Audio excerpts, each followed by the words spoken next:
Coaching Soccer Weekly, episode 343, Parent Meeting. Entertaining, educational, and inspiring soccer content to help make you a more effective coach, player, or soccer parent. Hello and welcome back to Coaching Soccer Weekly, presented by World Class Coaching. My name is Egger Berbinovich, and this is the podcast devoted to bringing you cutting-edge methods, techniques, and tactics for coaching soccer. It doesn't matter if you're an experienced coach who has been training teams for many years, or if you're new to coaching and working with the team for the very first time. There's something we can all do to take our coaching to the next level. Nice to be back for another week of the show. This weekend we didn't have games, and we're not going to have games this weekend as well. So I got a rare weekend off of coaching, but not a weekend off of soccer because I love that too much. So Saturday, I got to watch some English Premier League games, and I got to say I'm really impressed with Arsenal and the way that they're playing. Arteta has done a really, really great job with that team, which makes obvious sense since he used to be the assistant coach for Pep Guardiola, who's my favorite coach. And we'll talk a little bit about City later on.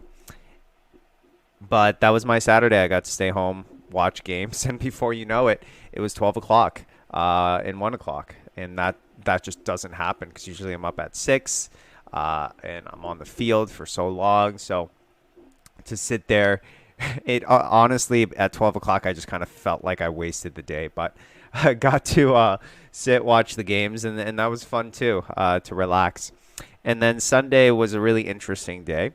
We were invited, and by we I mean all of the teams, the grassroots teams in Ontario, were invited to meet and greet with some of the Team Canada national players and the TFC players, and also some of the players from the CPL, the Canadian Professional Soccer League that we have here in Canada that I don't think a lot of people know about, but we have it. It's not quite at the standards that the MLS is at, but it's a professional league and it's Canadian. So some of those players were there. I stood in line for 3 hours to get an autograph from Christine St. Clair, who has just done more for the sport in Canada than I think most people have done in their lifetime. She's just, what an extraordinary person, I think. And her record alone, having the most international goals, men or women, is one thing, but that's just kind of, if that's all we're saying about her, I don't think we're doing her enough justice. She just has inspired so many young girls. She's inspired coaches, players, and just all of, I would say, Canadian soccer in general was moved up a level thanks to the standards that she has brought to the Canadian team. You know, I talk about John Herdman a lot, the Canadian men's coach and former women's coach, but she's just as big of a part of that puzzle. Like, she has done so much for the Canadian sport. So to be able to meet her for 5 seconds and just kind of say thank you, even though I didn't stand most of the time, to be honest. I sat in line for 3.5 hours. I think it's worth it.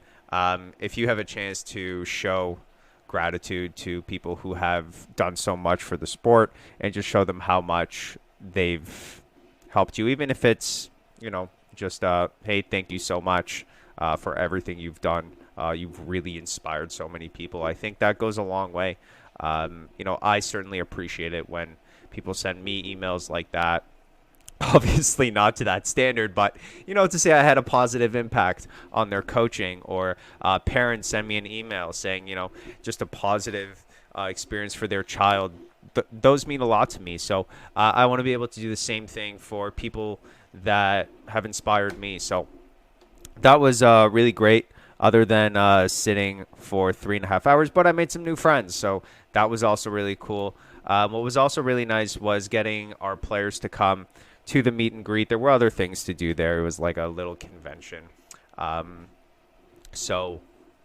Oh, sorry. What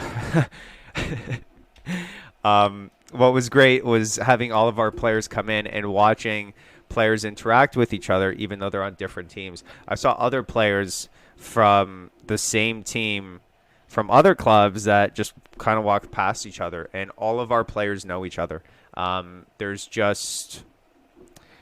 There's continuity throughout the academy, and players have played with older ones, younger ones. They've seen them.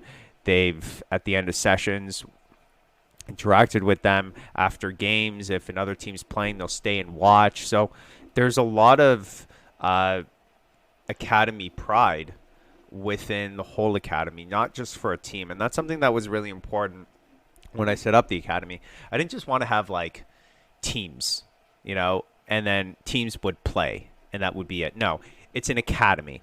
Players move up to higher age groups, players move down. And I'm going to be talking about right now, essentially, what's going on in the Winter League, because it has completely changed as of Sunday.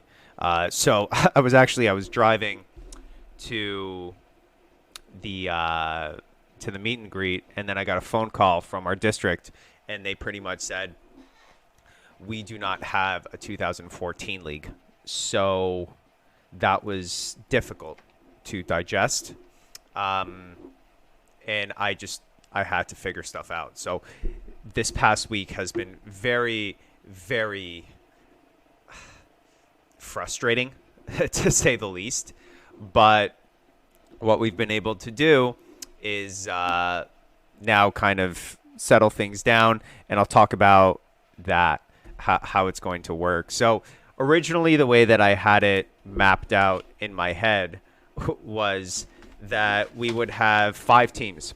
2014 would be a team, or 2013 would be a team, 2012, 2011, and 2010. So we would have 5 teams going into the league. The district calls saying we will not have a 2014 league. Cross that out. Then they said for our 2013, which is U10, and 2012, which is U11, they're going to be combining that as one league. So cancel that out. And then they said 2011 is fine and 2010 is fine. So I just kind of had to think in the moment and make quick decisions. And sorry, just I know there's a lot of people out there that are like, "Second, why are you telling me this? I'm a coach. I'm not an academy owner." I want you to understand that this is how things are. If you're a technical director, these are the problems that you're going to face. And a lot of coaches out there want to be technical directors, or you want to open up your own club or academy, whatever that is. And I want to share with you some of these challenges, because I don't think – here's my big issue with a lot of – forget podcasts, but media outlets in general. They just show the positive and the easy stuff. We won state cup, we won this, we won that. That's not it. That's not even close to the reality of the situation. There are so many different challenges when you're a technical director running the recreation league, house league. If you're doing all these things, you have so many challenges that people don't talk about. So I want to talk about them here, because this is an avenue for you to learn. And to just hear, and I'm still learning every single day with new challenges. So this is why I'm sharing this, just some background. So let's get into it. So I got this, and it's not like they're not running a 2014 and that's the end of it. That's not how it works, because if a district isn't running something that you want to do, you are now entitled to go to a different district to play. So we have 2 different options. We can go to the TSA, which is the Toronto Soccer Association, or we can go to York Region. And the reason these are 2 of the ones that I go to is simply because I think they're the best leagues in Ontario. Might be wrong, could be wrong. That's just my opinion. So TSA is where we played in outdoor, so we've already experienced that. York Region I've never played in, ever. I coached once when I was coaching a team in York Region. That was like 9 years ago. So things have changed since then. So I went in and kind of tried to figure out, based on our schedule, which games are on Saturdays in our region, what would work. In the TSA, they only have games Saturdays, and those games on Saturdays are downtown. And downtown is a pain. It is the worst. I really am not a fan of downtown Toronto because it's just an insane drive. There's so much traffic. That's not what I want. So York region was kind of from the distance might technically be longer, but there won't be traffic jams. You know, you're not. It's not as bad of a drive, I think, even though different facilities. Our district actually is the only one out of all of them that plays in one facility, and that's it. All the other ones play in different facilities. So I kind of decided to go into York district. So that was the decision that we made. Now, we put in the 2014 team. Okay, so that kind of takes care of that. Then we had our next issue, which is 2012, 2011, the 2013 and 2012, who are now playing in one joint league, a U10, U11 league. Now, traditionally, North York, which is the district that I am a part of, is one of the weaker districts in Canada. I'll be honest, again, honesty. Where it just is. Why? Because we're the smallest district. We are the smallest district, which means we have the least amount of teams. That's why the 2014 league just doesn't exist. So we have the smallest amount of teams, which means we have the smallest amount of players. So technically we have probably the weakest teams. So because of that, I decided I'm going to take out my U11s, my 2012s, take them out of that, and just keep my 2013s playing in the U10 U11 league. What that's going to do is that's going to allow us to compete at a very high level, but also compete at our level because we're playing up a year, but at the same time, we're also playing against teams that are the same age. So we're going to be playing 2013 and 2012s. Based off my summer experience with the 2012s, they're very strong, I think, and they can compete at a higher level. For them to compete with 2013s after that season just makes absolutely no sense to me. So again, putting on the Academy owner hat, what do you do in that situation? I am not allowed to just have them leave. Why? Because the district is running a league with their age group. If the district does that, I have to keep them in there unless there is a difference. So the difference is with York region is instead of 7v7, which is what all of our teams play in North York, which is the district that I'm a part of, because that's the facilities that we have. We have very small facilities. Every other district essentially plays 9v9.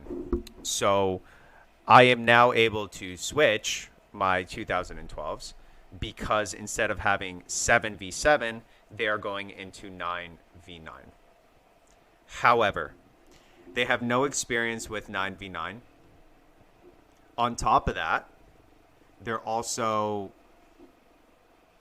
we don't have a lot of subs. So that's a pretty big issue, which is one that I found out in the summer when there were times where we had 25 players in two teams, our U12s, and we couldn't put a team together because, 15 players were away. So I don't want to experience that again. So because of that, I made the decision I would pull out my 2011s, I would combine them with the 2012s, and we would form one team playing U12 in York region. So our 2012s, which had a great season playing up, and our 2011s, which had a fantastic season, our 2012s had a great season playing their age group, and our 2011s had a great season playing up with our 2010s in the summer. Combining them together to form one really good 2011 U12 team is ideal. That's kind of what I'm thinking. So that's really what I did. And now we essentially have a U12 team made up of U12s, U11s. Our 2010 are playing 7v7 in a U13 league. We don't have enough for 11v11, so we're going to stick to 7v7 in the district. Now, what's really interesting about York region is that the league itself runs on Saturdays and Sundays. North York only runs on Saturdays. So we might have weeks where our 2012s and 11s are playing on Sunday and not on Saturday. And if that is the case, then our 2012s and 2011s can play in the North York district on that Saturday. So our 2012s can join the 2013s for some games. Our 2011s can join the 2010s that they played with in the summer league for some Saturday. So it gives me a lot of flexibility because for the 2011s, they're going to be playing their age. But if they need a challenge, which I don't really think they will, I think the league, we're playing in the second division. At least that's what I asked for. It's going to be tough. But if by some miracle it's not, then they have the 2010 team to fall back on and play up a year. And the 2012s, who are playing at a very difficult league, right? They're playing Division II a year up in a better district than they did in the summer. Then I think if they're struggling a little bit, then we can pull back and say, okay, a couple of you guys come on Saturday, play with the 2013s in that 2013-2012 league. So I think this works out. We'll see what happens. But this is all decision-making within 4 days. So I'm still processing.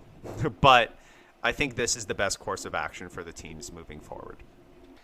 There's something that's making me really mad. And here it is. I'll just say it.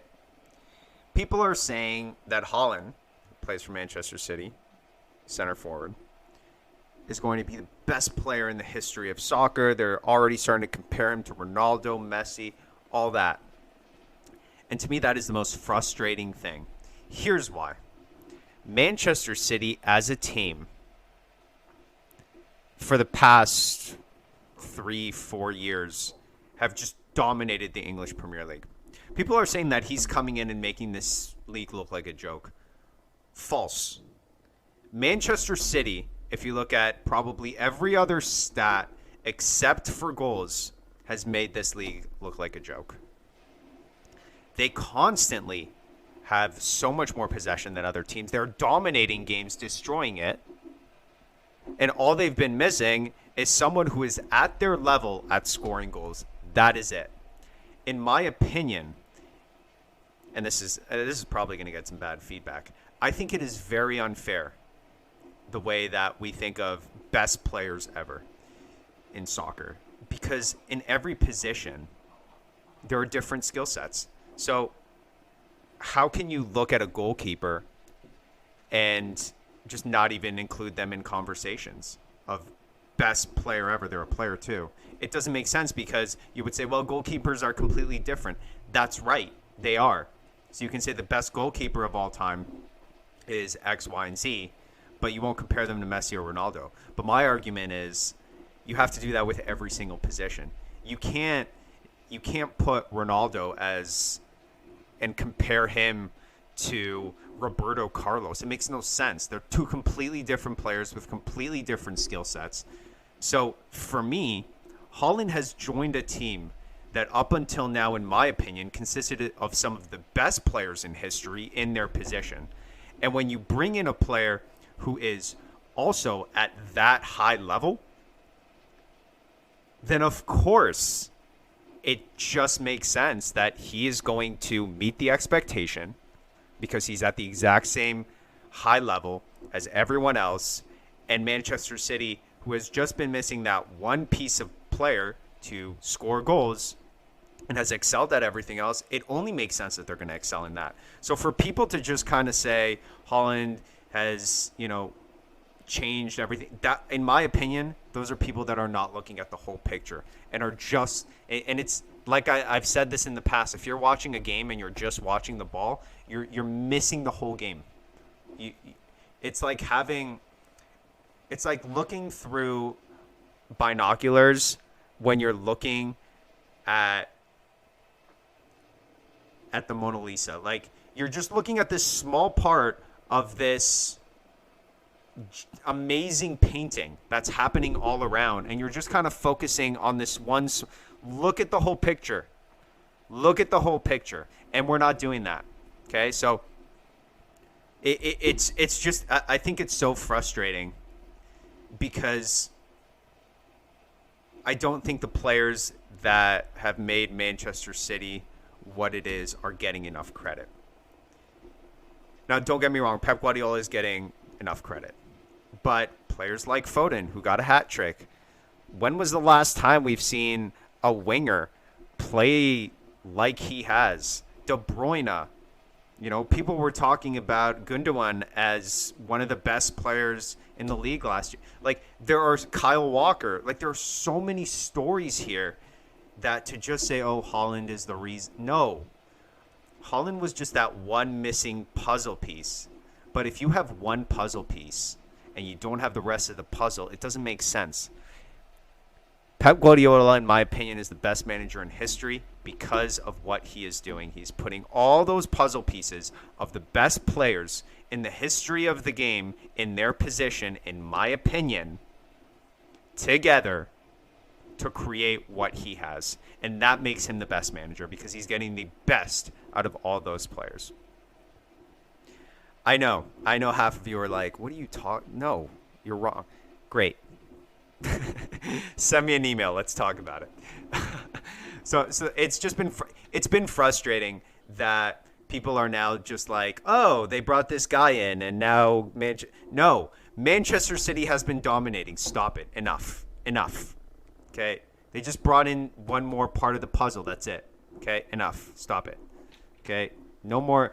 Haaland's great. Don't get me wrong. He's fantastic. He might be the best goal scorer in the history of the game. I don't know. We'll see what happens. But even if he is, to discount the rest of the players, like, what do you... Even Michael Jordan said he was nothing without Rodman and Pippen. Like, come on. Enough. All right, sorry. Things get me frustrated sometimes. All right, so let's talk about the parent meeting. I love doing parent meetings. I do.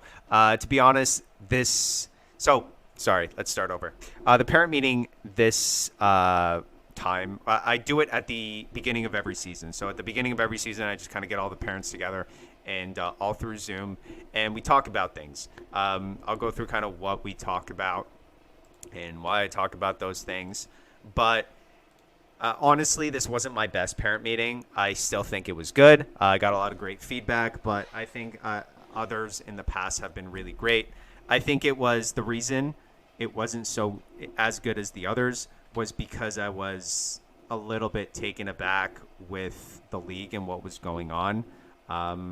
So I booked the parent meeting for Monday, and then everything happened Sunday. So it was really hard to prepare for it. But regardless, I'll go through my slides and kind of tell you, obviously not in detail, but I'll go through kind of what I talk about in my parent meetings. So the first thing that I always talk about is the history of the club, when we started, how we've been growing, and why I opened the academy. I'm just a guy who is frustrated, like you just experienced me frustrated with the system and what I've been experiencing. So I wanted to start my own thing. I do a brief introduction into what we want to get out of our players. So just kind of building the idea of what do we want when our players graduate? And for me, it's creating good people. That to me is really important. So I talk a little bit about that. And then I talk about my philosophy about winning over development. That's the motto of our academy. One of the things that I really came up with, and I think is one of the most important things that I said in this meeting, was that your child is more important than the win. And I think that's a really powerful statement, that we will put your child ahead of trying to win the game. So if it's the 90th minute and we're tied 2-2 and your child isn't the best in their position, that doesn't mean I'm going to take them off, right? So that's it. Then I talk about why we don't win. I know our weakness. I know that for the first 3 years we didn't win a single game for the first 3 years, a single game. And I talk about why we're not going to win. And I tell them, if you want to win, you're in the wrong place, because we are not about winning at all. We are about player development. Now, some of you will say, well, isn't winning a part of development? What I'm saying is that it's not that I don't want the players to win. It is the player's job to go out there to win, and it is my job as a coach to make them better, to develop them. So I will put them in situations where it is very tough, even tougher, and I will make them take certain risks that are probably they're not going to be taking anywhere else. For example, building out of the back at U9.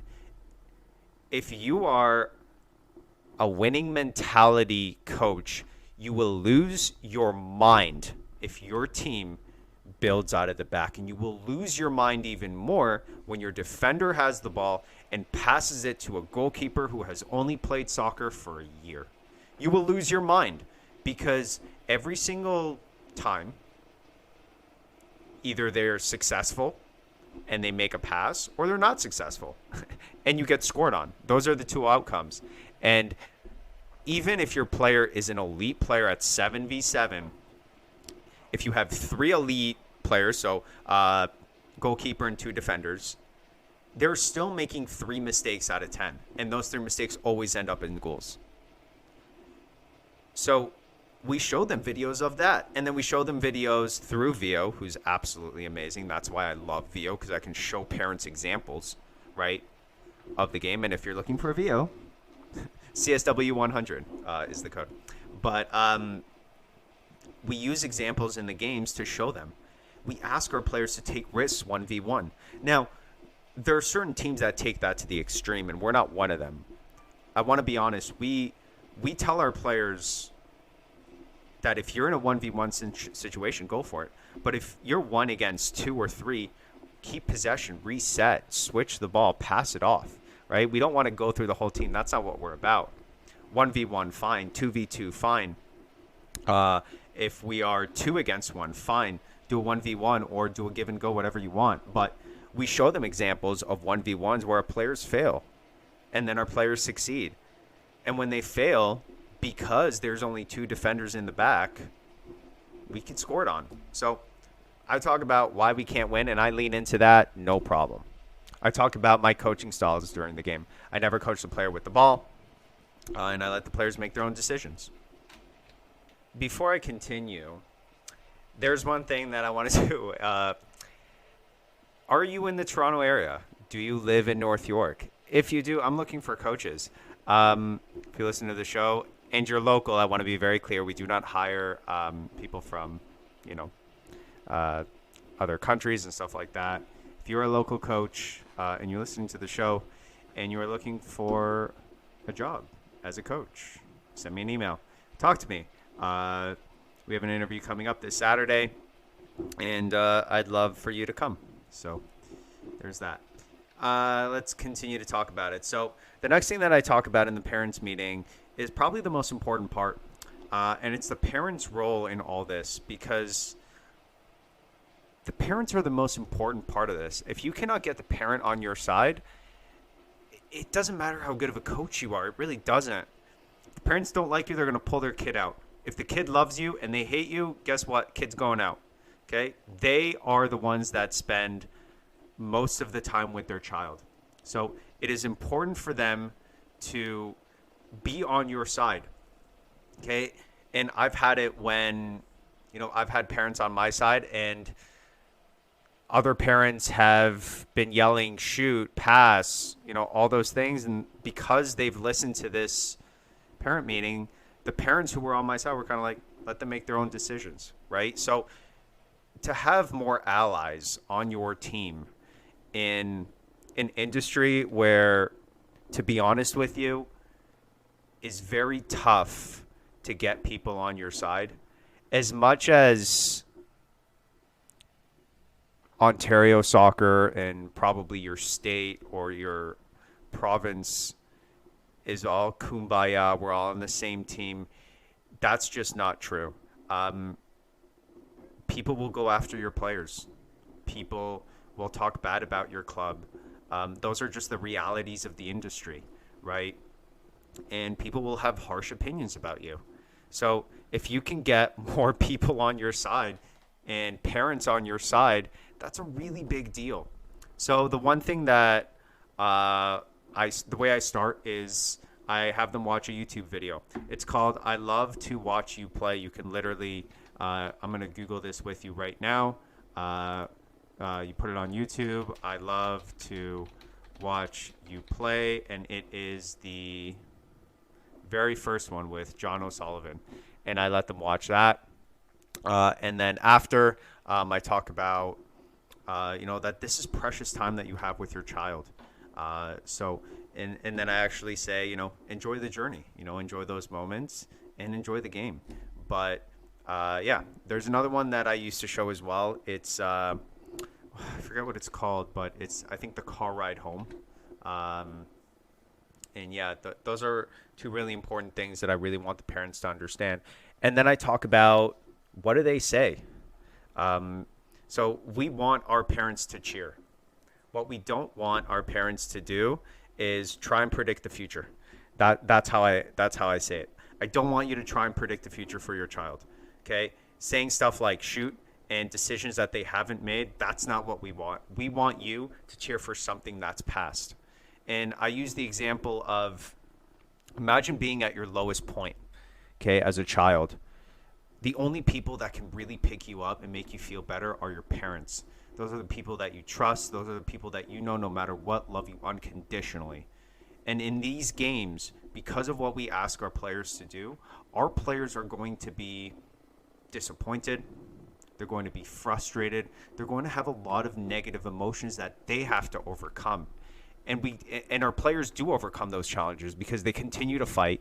They get up from challenges and they go back and they keep going. They lose the ball when their move doesn't work. They get it back, try again and try again. But if the parents can cheer for something that has happened, that is such a big lift for the players. So we say cheer for the past, not the future. Okay, so nice try, nice shot, nice pass, good idea. All these things that have already happened, that's what we want them to cheer. And we want to hear their voices. I want to hear parents yelling and cheering for their child. They should be so proud. Their kids are trying so hard. They should be proud, but let them make their own decisions. So we talk about that. Then I go into what I'm looking at the slide now, a slide that I still don't even understand, and it is the team breakdown of how we're going to be playing this winter, and that's what I tried to explain to you guys of which league our teams are playing in, which the combination of teams that sometimes the 2012s will play with the 2013s if we don't have games on a Saturday with the York district, but they're all going to be on the U12. It was just a lot. So I have a slide breaking that down, what we're going to be doing in the league. So you can do that as well. Then this is a brand new slide that I got, and it is a team chat. So in here I have, we use WhatsApp. Everyone has WhatsApp. There are other stuff like Team Snap and all that. We don't have that. I can't speak to how good it is or bad. I don't know. But we use WhatsApp. It works. It's free. It's great. I also put in my VO team page, so they have to go in and register their son or daughter for the VO, and that gets them, yeah, that gets them registered in, and then I can put in a comment, Johnny, great pass, and I put like a hashtag, and then it goes to the parents and gives them the option of downloading it, watching it. So yeah. Next, I talk about our online classes, and that's when I introduce VO. Talk about when and what we do in our tactical classes. And after that, I did talk about the Techni app as well, but it looks like our subscription is over with. But yeah, I talk about the Techni app, which is a personal tool that kids can use to help them in their skills and their growth. Then we start talking about our actual philosophy. I talk about our 1v1s and how we use that to teach brave, creative, responsibility, and leadership. So I talk a little bit about that. I've talked enough about that on the show, so I don't need to go into that. Talk about 1v1 plus 1, 2v2, how there's a 2-to-1 ball to player ratio, player to ball ratio. and that they can't just coast through practices, right? So talk about that. Then we talk about rondos. I show another YouTube clip of our players using rondos and what that's good for. And then I also talk about parent education, how important that is, and if they want more information, things like that, they can listen to the podcast. The one that I always point them to, and my favorite one that I've done, and I've done a decent amount. I'm nowhere near Tom, but my favorite one that I've recorded so far has to be the interview with Amy about nutrition. I'm such a big proponent of eating healthy with players, so I always just send parents to that. What do you eat before a game? What do you eat after a game? Should you be drinking Gatorade, water? What's the answer? Well, Amy addresses all of that. That's episode 277 and 76 as well. So it was 2 parts. So yeah, talk about that. Then we talk about competitive games, what that's going to look like. Just all the arrive, when you should arrive, what happens if you're late, jerseys, cheering, not instructing, goalkeepers. What do we do if we don't have a goalkeeper for the team? What do we do if we do have it? How long is your child going to play? We have at least 50% of the game time. And yeah, then I also talk about the fact that I do private sessions on Thursday. So this is kind of anything extra, right? Then I take questions, and that's pretty much it. And that's my parent meeting. And yeah, so like I said, that's the end of the parents meeting. And I really like the parents to know where I'm coming from. I think, in the way that I usually end it, is that I really just want them to know that I'm on their child's side, no matter what. I'm not on the ref side. I'm not on the other coach's side. I'm not on the other team side. I'm there for the players, and that's it. I've gotten in trouble from other coaches, from refs. The past, I would say, 3 games, I did some questionable things. One of the things, I'll give you an example right now. One of our players got tripped in the game, and it was intentional, very intentional by the other player. And they got up, they had a free kick. I told her, make them pay for that. I went up to her, like, make them pay. Now, ref got mad at me. And I get it. Listen, from the ref's point of view, that's not okay to say. But I'm not there for that. I'm there to make sure my players are getting the best out of the situation. And from that point of view, knowing that player for as long as I have, I knew that's what she needed to hear to get right back in and focus. Not worry about that tackle. Let's make them pay for that. Let's not get aggressive. Let's not do anything other than let's make them pay with this free kick. That's it. Before that, we lost the game 5-1. My players came off the field. I told them, listen, hey, there's no doubt in my mind we were by far the better team. We were. Other coach said, why would you say that? No, I'm not here for them. Not here for them. I'm here for the parents, kids, from our players. That is who I am here for. And that is what I want to make sure the parents understand. Because if the parents know that you're on their child's side, I mean, that's all they really want, in my opinion. So that's really how I like to end things. Look, I wouldn't want to coach against me. I'll tell you that right now. I am not a nice person to have coaching against you.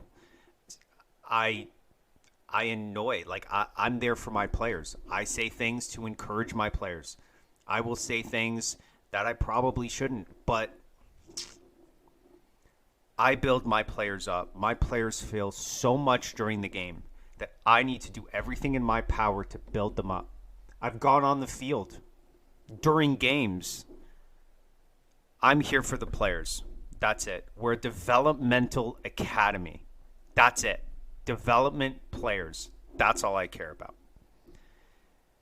Now, I urge you to do a parent meeting with your parents. I urge you to do it. I've heard from a lot of coaches You know, say I love the 1v1 stuff you do. I love it. But we lose all the time. You know, the parents aren't. If you do this at the beginning of every season, parents will understand. They will. And if you just just hammer it in, you know, development. This is what we're here for. Tell them you won't win. Okay? I went out to dinner with with my family, and we went to a restaurant, and I know my dad, and we sat down and we ordered. And my dad gets annoyed if the food takes too long, so I looked at him and I said, "Hey, you know, it's going to be a long time until the food comes out. I just want you to know that." Food came out within 15 minutes, very short. But if you're expecting something to happen, um, and something even better happens, it's so much better. So if the parents are expecting, you know, we're gonna lose, and you end up winning, it's 10 times better. And if you end up winning the way that you intend to play, 100 times better. Okay, so thanks for listening to another episode of Coaching Soccer Weekly. I really enjoy doing my parents' meetings every single season. I think it's a really important part of what we do to make sure that the parents understand and are really on the same team as us, because we all need to work together to make this work. I'm a little nervous now with the season coming up, with the number of players that we have and all that. So especially for the U13s, I'm not sure how that's really going to work out. I'm super excited for the U12 age group. That's something that I'm really excited to see, how the 2011s and 2012s come together. And yeah, that's kind of where we're at right now.